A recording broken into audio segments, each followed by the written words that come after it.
I didn't know that there was I didn't know that there was um, a need for me to say anything, but ما خلينا نقول عرضي شو ما كنت قلتين um, they are very important for students' development in terms of how to go about to learn the basics of drawings and designing. And I think Umayyan John is absolutely right. At some point, students have to start from the basic. The basic is control. How do you control to just draw a line and turn it into a font or into a or B and C? That's how we all did. One of the things that I just want to suggest, Umar and John, that might help students is before I go to that, I'll tell you a story. I hope students listen to this.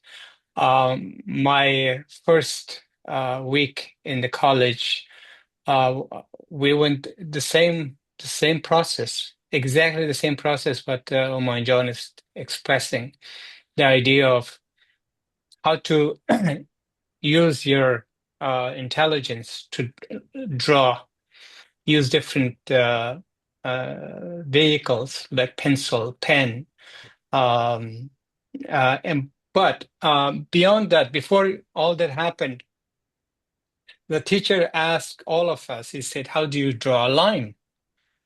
Of course, we're all used to the notion that we pick up a pen or a pencil and draw the line. And it was a pretty powerful question. And part of it was not to learn how to draw the line, but also to think what the line meant.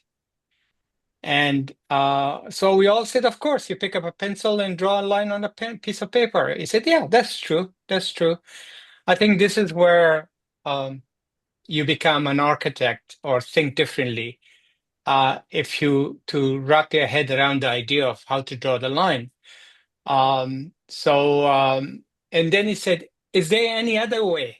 Is there any other way that you can draw a line, a single line, whether it's a straight line or it's a wiggly line or whatever? And he said, okay, I'll give you guys about 5 minutes to think about it. So we sat down and said, oh, what the hell he means by that? So finally, I had my discussion with my group. I said, why not to just pick up a knife and or a pointy element and draw a line on a piece of cardboard or a metal? And that was when I realized that I was really interested in architecture, not necessarily architecture, but in design. So when we explained this to the teacher, he said, what sparked that in your head? Was it the actual idea of drawing a line with a pen and a pencil, or was beyond that? I said, that's how I thought. I said, put your finger on, for instance, on dirt and draw the line. That's a line. Or look at the edge of paper. That's a line. So if we to get to that point to think differently, then you become a really amazing designer. So regardless, so we come back to what the Monjan was had given you girls the assignment to write the fonts on a sheet of paper. And we did the same thing. The first day, actually, the teacher said, pick up your sheet of paper, but not a line paper, a plain paper, A4 or whatever size is, pick it up. First, think of the edge of the paper and use your pencil to draw a line across from left to right. Try to be straight. Very lightly. And draw another line about 1/8 of an inch. And repeat that all the way down to the bottom of the sheet of paper. Just draw a line. And then go back between each line, you draw A's on that sheet of paper. And bring it back. So we got excited, said, okay, we're going to learn this, amazing. So we did this. Of course, there were lines were all over the page, all over the map. But we tried to do it, and then we wrote A's the entire page. A's, nothing beyond that. So we put our work up on the board and said, it looks okay, looks okay. He said, now you take 10 sheets, you do the same thing, but you go to the next letter. Go to B, go to C, go to E, all the way. I must say, Najib John, I swear to God, by the time we finished, it took us a week. At the end of the week, we realized that we were getting into. And we really got to a point that we could actually control our hand and the pencil and the pressure of the pencil. And we had to get a grade for it. They said that if you fail at the end of the class, don't come to class anymore. So that's how brutal it was. But anyway, so that was even one exercise. But just going back to just a suggestion, John, anything the students do, I think they have to learn whether they draw the line or the letter, they should do it in the context of design. Simple design, whatever it is. And I think when Najim John was explaining that form, that free form that he showed, and I put one on the side that this is similar to what you're talking about. And using that example so they can write the title, the name, and blah blah blah, so they know the context of how to letter properly to write their name, for instance. And John said it very clearly. He said, "I don't want just a letter. I want to write a word or a sentence," which makes sense. So those are really some of my comments, but as I said that I put some stuff on the side, just an example of the last class that we were talking about. The first one, which is the if you all look into it, it really shows the type of drawings, Najim John, you were talking about. The parallel line drawings and perspective drawing lines. If students just click on that and see it, and I guess I can share this if you don't mind. To explain it, let me see if I can share this. Share. There we go. So this has always been part of my teaching when I used to teach drawing for students at the university. There are basically two types. One is called a parallel line, and can you all see this, by the way? Yes. Okay. One thing that we can deal with the idea of the type of drawings, and the type of drawings are very important that students have to learn or what each means, what each of this line. Sorry, let me just get it. Okay, there's of course the parallel line drawings. The parallel line under the parallel line drawings, you have a multi-view, orthographic, and oblique drawings. These are really very basic drawings. And when John started talking, and you, Najim John, also started talking about. But students have to not to just learn how to do each, but also know and understand the relevance of them, what they are, why they are. For instance, if you go to the multi-view is really parallel drawings, and it's really plan elevations of form or an object. That's called the multi-view. And then there's an isometric, which has an angle of 30 and 30, and then diametric, which has a 15, 15, and trimetric. These are simple orthographic drawings students should really learn. Not only three-dimensional, but two-dimensional. They can draw those, as you can see in this plan oblique drawing. The most complex one is the perspectives, and I think we talked about that, in which the 1-point, 2-point, and 3-point perspectives, and you can see on the right side. So these are really the most simple, important types of drawings that students should really understand. Not necessarily to just use their triangles and all that. They can do it by freehand too. We learned, and we were forced to draw, for instance, an isometric. Now, one of the examples that I give to students that was I was talking about the relevance of lettering and line drawings and the weight of lines, and Najim John explained it so well. My students always had a problem with how do you show a building the eve of a roof or the basement.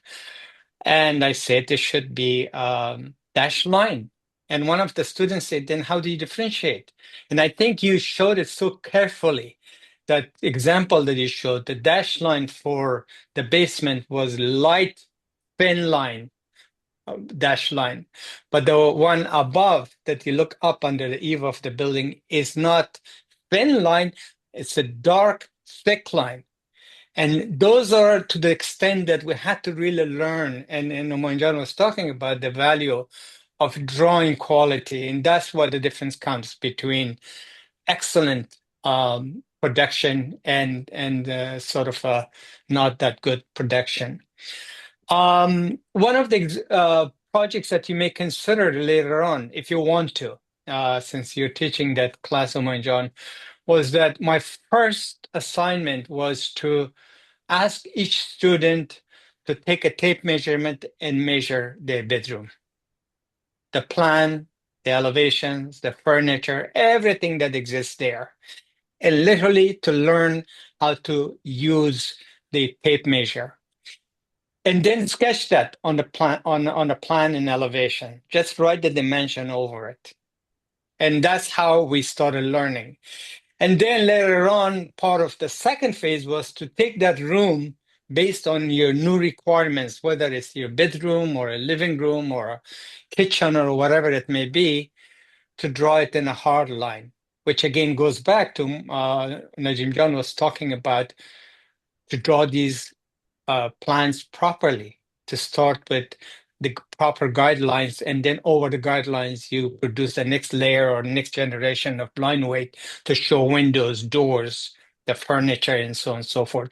That might help because it's a very small project. So, and then of course I ask my students to, with a new design, not only to draw the formal drawings, but to draw the plans, the elevations, sections, and all that, but also make a little model to understand their feeling, understand what the space is like. I know that our students are not used to it, but at some point they have to be forced if they want to study architecture. They have to really get into finding some old corrugated cardboard or boxes of whatever. I'm sure they can find it in Kabul. That's how we used to do, and make a very rough model in scale.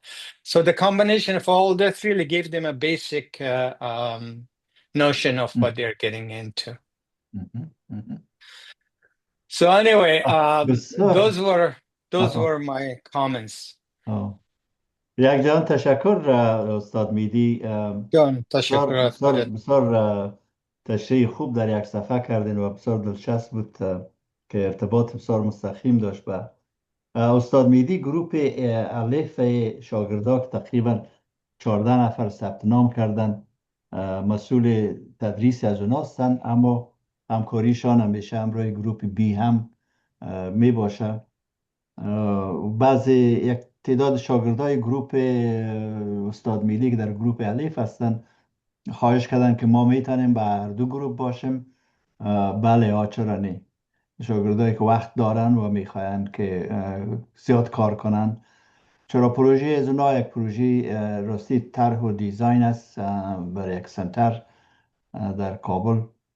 او از دیزاین شروع میشه دیگه. کسایی که تکنیک رسامی و اینا را یاد داره دیگه ضرور نیست که به این گروپ باشه. کسایی که در گروپ استاد میدیس اگر میخواهند که تکنیک های رسامی را نتانستن یاد بگیرن یا داشته باشن، میتونه در این گروپ بیاید. انشالله هفته آینده استاد میدی بسیار تشریح خوب کردم این پلان و فلور پلان چطور میتونه به 3 دایمنشنال شوه و ابلیک ویو بسیار دلچسب بود که شما میتونید الیویشن یک تعمیر بگیرین به یک زاویه اکستند کنن و او ابلیک ویو میگن، یعنی امتداد پیدا میکنن. یا یک فلور پلان شما میتونید که ابلیک ویو بسازین. پرسپکتیو راستی بخش بسیار دلچسب هسته. بله اینی رسما بسیار دلچسب. پرسپکتیو تا بسیار قرنهای آخر انسان نمیتونست پرسپکتیو رسم بکنه. شما اگر رسمای چی رو ببینید، بهزاد اون آرتیست مشهور هیرات ما پرسپکتیو نداره، یک رقم ابلیک ویو رسمایش است. تا اینکه پرسپکتیو تکنیکش کشف شد که او را اسکچ های استاد ماین نشان داد، استاد میدی نشان داد که وان پوینت پرسپکتیو است، تو پوینت پرسپکتیو است و 3 پوینت پرسپکتیو است که انشاءالله در لکچرهای آینده ما استاد ماین در قسمت پرسپکتیو ها هم بر شما راهنمایی میتیم و تکنیکایش نشان میتیم که شما پرسپکتیو چطور رسم بکنن. پرسپکتیو تقریبا بگویم که زنده میسازه چی را تعمیره، مثل که حال خود برای پرسپکتیو شما میتونن انیمیشن هم اد کنن که حتی بالکل زنده تعمیر مثل زنده و رسم میکنن. ما باز رسما داریم که نشان میتن، مثلا انسان یا درخت اینا رو بالکل زنده میپرتن. و مرحله بعدیش دیگه شیسته که انیمیشن است که این محرک میسازه، همین رسمای شما را داخل یک تعمیر داخل میسازه، مثل ازی که زنده شما در داخل یک تعمیر باشین. اینی تکنیک های ادوانس مهندسی است که خدا کنه وقت بیافیم اونا را هم بر شما نشان میتیم، یاد میتیم که شما بتونن در آینده پروژه‌تان نه تنها پرسپکتیو بلکه انیمیشن هم کار بکنن. بسیار Najib خوبه. John, ببخشی Najib John. The one that I have up here, this is exactly what you suggested or you explained, to show different views up on the top right. You have just a series of flat two-dimensional lines. And part of the exercise was that I asked students to do that, to understand it first. What's the foreground line? What's the background? What are the dimensions? How high? And then draw an isometric or an axonometric or whatever. But not just to draw the line, to control the line, but also apply shade and shadow. And you're talking about giving a life to an object or to the space. And that was part of the exercise. And then, of course, we had these workshops, and I asked them to go into the wood shop and actually make it. So this object was turned into, on the left side, you can see it's a wood piece that was made from. And now, of course, our students can't do that. So it's a most common orthographic drawings or plans and elevations. And once they get in their head three-dimensionally, boy, they will never stop. They will keep going, and they truly will understand. But your comments and Juan John's comment to be so emphatic about the quality of line drawings and understanding what line drawings meant in the context of space or an object is so critical that they have to really respect that. They have to really get it into their bloodstream, I guess. تشکر. یک چیز استاد میدی